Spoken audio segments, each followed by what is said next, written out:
Sir ಈ cult film ಮತ್ತೆ ನಿಮ್ಮ ಫಿಲ್ಮೋಗ್ರಫಿಗೆ ಸಂಬಂಧಪಟ್ಟ ಹಾಗೆ ಒಂದು ಇನ್ಸಿಡೆಂಟ್ ನಡೀತು, ಶಾರುಖ್ ಖಾನ್ ಅವ್ರ ಮಗ ಏನೋ ಆಯ್ತು ಅಂತ ಹೇಳಿ, ಆಮೇಲೆ ಶಿಡ್ಲಘಟ್ಟದ ಒಂದು ಇನ್ಸಿಡೆಂಟ್ ನಡೀತು. ಬನಾರಸ್ ಟೈಮಲ್ಲೂ ಕೂಡ ಸೋಷಿಯಲ್ ಮೀಡಿಯಾದಲ್ಲಿ ಏನೋ ಒಂಥರ ಬ್ಯಾನ್ ರೀತಿ ಸ್ವಲ್ಪ ಸಿಂಟಮ್ಸ್ ಇತ್ತು. ಈ ಕಲ್ಟ್ ಫಿಲ್ಮ್ ಅಲ್ಲೂ ಕೂಡ ಅದೇ ರೀತಿ. ಆದ್ರೆ ಎಲ್ಲೋ ಒಂದ್ ಕಡೆಗೆ ಝೈದ್ ಇಸ್ ಬೀಂಗ್ ಟಾರ್ಗೆಟೆಡ್ ಅನ್ನೋ ಸ್ವಲ್ಪ ನೀವು ಇಂಪಾರ್ಷಿಯಲ್ ಆಗಿ ಅಬ್ಜೆಕ್ಟಿವ್ ಆಗಿ ನೋಡಿದ್ರೆ ಗೊತ್ತಾಗುತ್ತೆ. ಅದೇ ನೀವು ಪೊಲಿಟಿಕಲ್ ರೀಸನ್ಸ್, ರಿಲಿಜಿಯಸ್ ರೀಸನ್ಸ್ ಅಥವಾ ಇಂಡಸ್ಟ್ರಿ ಒಳಗಡೆ ಯಾರಾದ್ರೂ ಆ ರೀತಿ ಅನಿಸ್ತಾ ಇದೆಯಾ ನಿಮಗೆ? ಸರ್ ಒಂದ್ second let me complete. So ಈ ನಿಮ್ಮ ಬನಾರಸ್ ಫಿಲ್ಮು ಮತ್ತೆ ಇದರಲ್ಲೂ ನೋಡಿದ್ರು ಕೂಡ ನೀವು ಸ್ಟೇಟ್ಮೆಂಟ್ ಮಾಡ್ಬೇಕಾದ್ರೆ ತುಂಬಾ ಕೇರ್ಫುಲ್ ಆಗಿ ಮಾಡಬಹುದಾಗಿರ್ತಕ್ಕಂಥ ಪರಿಸ್ಥಿತಿ ಇವತ್ತು ನಿರ್ಮಾಣ ಆಗಿದೆ ಅಂತ ಅನಿಸ್ತದೆ. ಅದೇ ನೀವು ಪೊಲಿಟಿಕಲ್ ಅಂಡ್ ರಿಲಿಜಿಯಸ್ ರೀಸನ್ಸ್. ಜಾತಿ ಸರ್, ಎಲ್ಲರಿಗೂ ಜಾತಿ ಜಾತಿ ಜಾತಿ ಅದೊಂದು ಹೆಂಗಾಗೋಗ್ಬಿಟ್ಟಿದೆ ಅಂದರೆ ಅದು ಗಂಡದ ಡಂಗ್ ಡಂಗ್ ಡಂಗ್ ಡಂಗ್ ಡಂಗ್ ಡಂಗ್ ಹೊಡೆಯೋದು. ಜಾತಿ ಜಾತಿ ಜಾತಿ ಏನಕ್ಕೆ ಸರ್?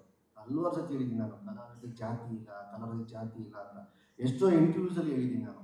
ಕೆಲವರು ಜಾತಿ ಜಾತಿ ಅಂತ ಯಾರು ಹೇಳ್ತಾರಲ್ಲ, smoking causes injuries to health ಅಂತ ಹೇಳ್ಬಿಟ್ಟು ಥಿಯೇಟ್ರಲ್ಲಿ ಅಂದರೆ ಸಿನಿಮಾ ಶುರು ಆಗೋ ಮುಂಚೆ ಅದನ್ನು ಆ್ಯಡ್ ಕೊಡ್ತಾರೆ. ಅದೇ ಹಾಗೆ ಈ ಸಿನಿಮಾ ದಯವಿಟ್ಟು ಇದೇ ಜಾತಿಗೆ ಸೀಮಿತ, ಅವರು ದಯವಿಟ್ಟು ಪ್ರೇಕ್ಷಕರು ಬೇರೆ ಜಾತಿದವರಿಗೆ ಎತ್ತು ಹೋಗ್ಬೇಡಿ ಅಂತ ಅವ್ರುಗಳು ಹಾಕ್ಕೊಳ್ಬೇಕು ಸರ್. ಹಂಗಾಗತ್ತಾ ಸರ್? ಹಂಗೆ ಸಿನಿಮಾ ನಡೆಯುತ್ತೆ ಸರ್? ಇಲ್ವಲ್ಲ.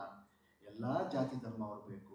ನಾವು ಇಂಡಿಯಾದಲ್ಲಿ ಇರೋದು, ಕರ್ನಾಟಕದಲ್ಲಿ ಇರೋದು, ಹಿಂದೂ ಮುಸ್ಲಿಂ ಅಂತ ಏನೂ ಇಲ್ಲ ಸರ್. ಸೊ ಪ್ರಾಬ್ಲಮ್ ಇಸ್ ಜಾತಿ ಸರ್, ಇದ್ಬಿಟ್ಟೇನಿಲ್ಲ. ಅದಕ್ಕೆ ನನ್ನನ್ನು ಎಲ್ಲರೂ ಟಾರ್ಗೆಟ್ ಮಾಡ್ತಾರೆ ಸರ್, ಅಷ್ಟೇ.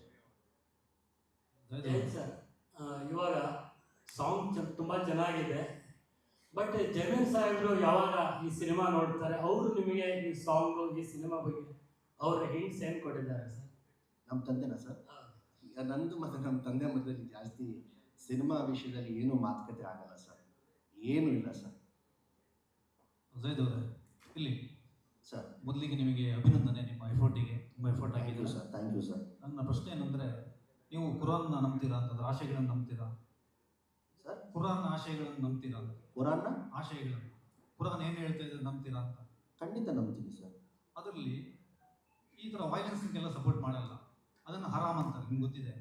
ಇಲ್ಲಿ ಸಿನಿಮಾದಲ್ಲಿ ತುಂಬ ವೈಲೆನ್ಸ್ ಕಾಣ್ತಾ ಇದೆ, ನೀವು ಯಾಕೆ ಹರಾಮಿಗೆ ಅದನ್ನು ನಂಬಿದ ಹರಾಮಿಗೆ ಯಾಕೆ ಸಪೋರ್ಟ್ ಮಾಡ್ತಾ ಇದ್ದೀರಾ? ಮತ್ತೆ ನೋಡಿ ಸರ್, ನೀವು ಜಾತಿ ತಗೊಂಬಂದ್ರಿ. ಜಾತಿ ಅಲ್ಲ ಸರ್, ನಾನು ಹಲವಾರು ಸತಿ ಹೇಳಿದ್ದೀನಿ ಸರ್, ಕಲಾವಿದ ಜಾತಿ ಸರ್ ಇದು ಅಲ್ಲ ಒಂದು ನಿಮಿಷ, ಅದಕ್ಕೆ ನಾನು ಸ್ವಲ್ಪ ಲೆಟ್ ಮಿ ಟಾಕ್. ಅಲ್ಲ ಝೈದ್ ಅವರೇ, ಅಲ್ಲ excuse me sir, cinema real life ಅಲ್ಲಿ ಅವ್ರು ಯಾರೋ ಬೀದಿಲಿ ಇಟ್ಕೊಂಡು ಹೊಡಿತಿದ್ರೆ ಆರಾಮ್ ಕೆಲಸ ಮಾಡ್ತಿದ್ಯಾ ಅನ್ನೋದ್ರ ಅರ್ಥ ಇದೆ. ಸಿನಿಮಾ ಇದು ಎಂಟರ್ಟೈನ್ಮೆಂಟ್. ಸಿನಿಮಾ ತರ ಮೇಲೆ ಬರೋದನ್ನ ನೀವು ತಗೊಂಬಂದು ಆರಾಮ ಕೆಲಸ ಅಂದ್ರೆ ಯಾವ ತರ?